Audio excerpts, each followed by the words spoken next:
दोस्तों, क्या कोई इंसान -60 डिग्री सेल्सियस तापमान और 10 घंटे की लंबी उड़ान में बिना ऑक्सीजन के जिंदा रह सकता है?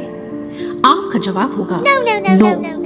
लेकिन दोस्तों, आपको यह जानकर हैरानी होगी कि सन 1996 में एक शख्स ने यह असंभव सा लगने वाला कारनामा बखूबी कर दिखाया। उसने प्लेन के लैंडिंग गियर में चिपकर दिल्ली से लंदन तक का एक लंबा सफर तय किया और फिर भी जिंदा बच गया। नमस्कार दोस्तों, स्वागत है आपका हमारे इस चैनल पर। आज की इस वीडियो में हम आपको बताएंगे इस अविश्वसनीय घटना की पूरी कहानी, जिसे सुनकर पूरी दुनिया हैरत में पड़ गई थी।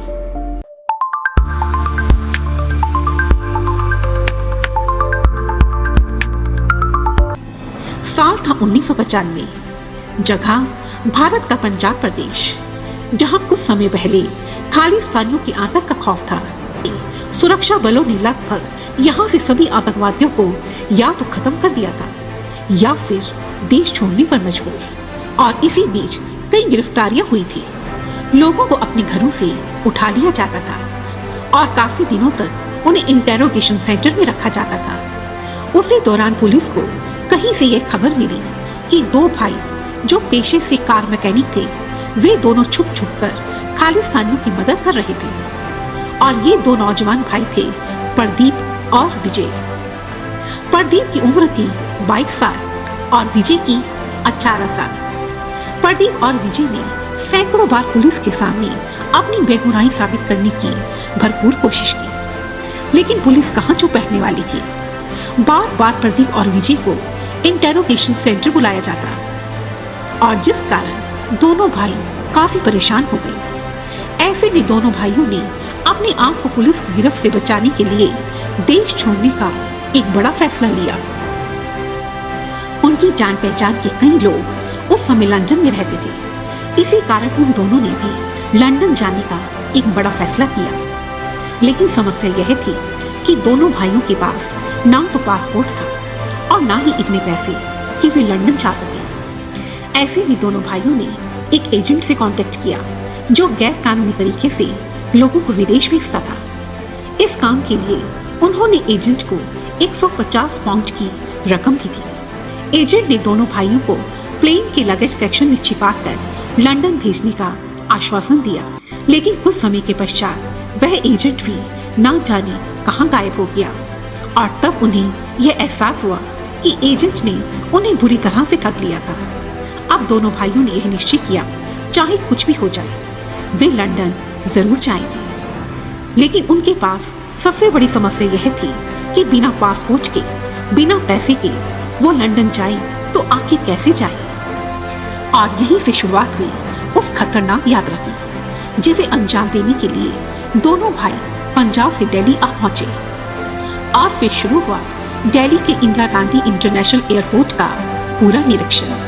लगातार 2-3 महीने तक दोनों भाई सारी इंफॉर्मेशन इकट्ठी करने में जुट गए। उन्होंने एयरपोर्ट के पूरे एरिया को कवर किया और फाइनली अक्टूबर के महीने में उन दोनों ने एयरपोर्ट में एंट्री करने का एक खुफिया रास्ता भी ढूंढ ही लिया। और इन 1-2 महीनों के बीच दोनों भाइयों ने लंदन जाने वाली सभी ब्रिटिश एयरवेज के टाइमिंग्स का भी पता लगा लिया। और आखिर आप पहुंचे सन 1996 की वो भयानक रात, जब दोनों भाई पुलिस और सिक्योरिटी से बचते हुए ब्रिटिश एयरवेज के प्लेन तक पहुंचने में कामयाब रहे।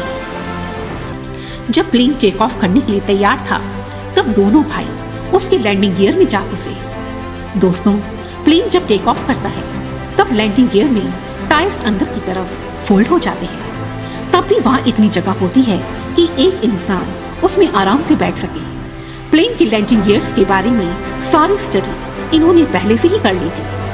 अब दोनों उस कार कोठरी में छिपे थे, जहां टेक ऑफ के बाद लैंडिंग गियर अंदर की ओर चले जाते हैं। दोनों भाई जिस फ्लाइट के लैंडिंग गियर में छिपे थे, उस फ्लाइट को लगभग 6500 किलोमीटर की दूरी, 10 घंटे का समय, 40,000 फीट की ऊंचाई, -60 डिग्री सेल्सियस का तापमान और लगभग 100 किलोमीटर प्रति घंटे की स्पीड से लंदन पहुंचना था। दोस्तों, जब प्लेन टेक ऑफ करता है तो लैंडिंग गियर में बहुत ही खौफनाक मंजर होता है।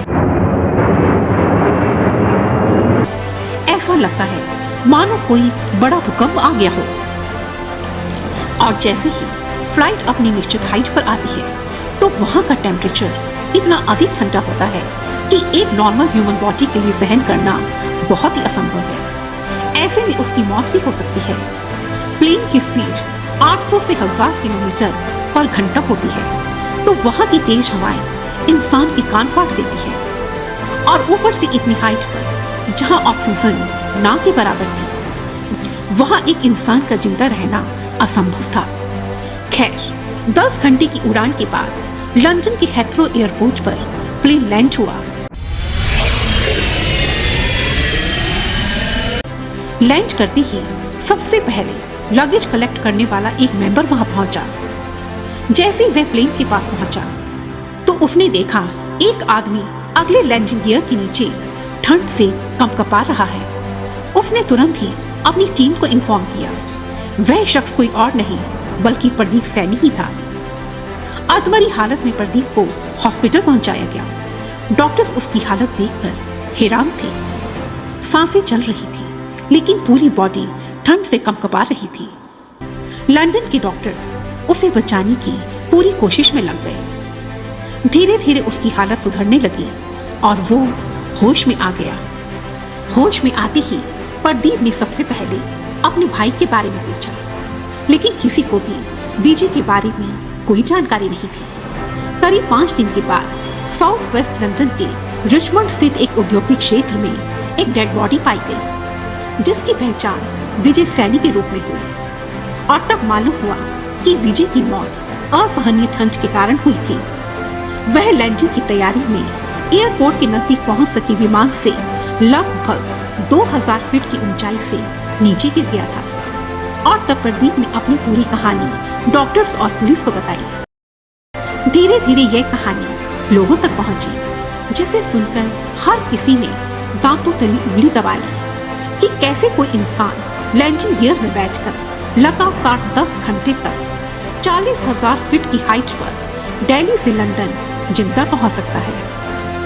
और तब शुरू हुआ इस कहानी पर रिसर्च वर्क। तब एक रिसर्च टीम ने इस पर काफी रिसर्च की और यह तर्क दिया कि प्रदीप का बचना किसी चमत्कार से कम नहीं था।